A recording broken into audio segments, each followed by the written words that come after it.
Go. Also noteworthy here, significant voter turnout. Patrick Thomas has been tracking that for us. That's right. Let's go to the newsroom now with Patrick Thomas to continue to talk about the fact that we had a lot more people voting today, Patrick, than they expected. Yeah, big number of voters that went out to the polls. I think it ends up being, after I just heard y'all do the math, and if you're doing it at home, about 1.3 million or more voters went out to the polls. I haven't heard back from John Merrill's office about whether that is historic or not, but certainly much more than expected. That's double the amount. They anticipated only a quarter of all registered voters to show up at the polls in this state. They more than doubled that. He told me about an hour and a half before we went on air at 10 that it was at least 50% at that point. So a couple of things. Roy Moore supporters came out big in the rural areas. We know that. That was what we would call the moral majority.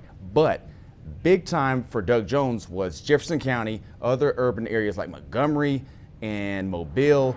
Those were big factors. Also, some of the over-the-mountain Republicans, some suburban Republicans who might identify more on the business side of their conservatism. That was big for Doug Jones as well. A lot of crossover voting. We heard in the time leading up to this, that would be a big determining factor as to whether or not Jones could pull off what is turning out to be a possible record upset. Think about this.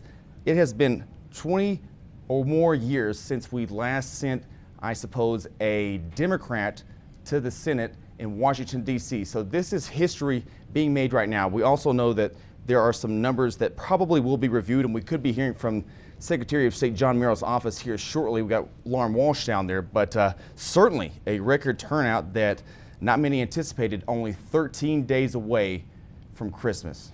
Patrick, I want you to think about this real fast. Roy Moore's campaign, they held a news conference, and we brought you that live, and a spokesperson said, we do not have a final decision of the outcome tonight. Patrick, I want to go back to you, because what leads me to you is you were out at some of the polling locations at 7 o'clock when they closed. Were there any lines? Because if you were in line at 7 o'clock, you still got to vote.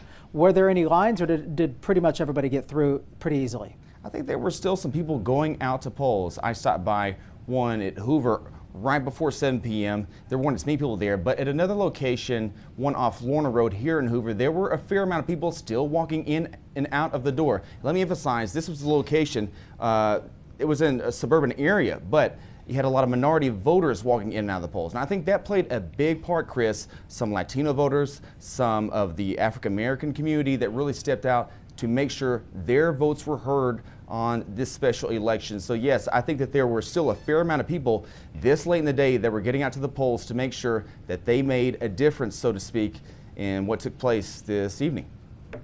Okay, thank you, Patrick. And I just want to add to that I had got several texts from people all over the state who said you would not believe how crowded this polling place is. So just to build on what Patrick was saying, yes, absolutely.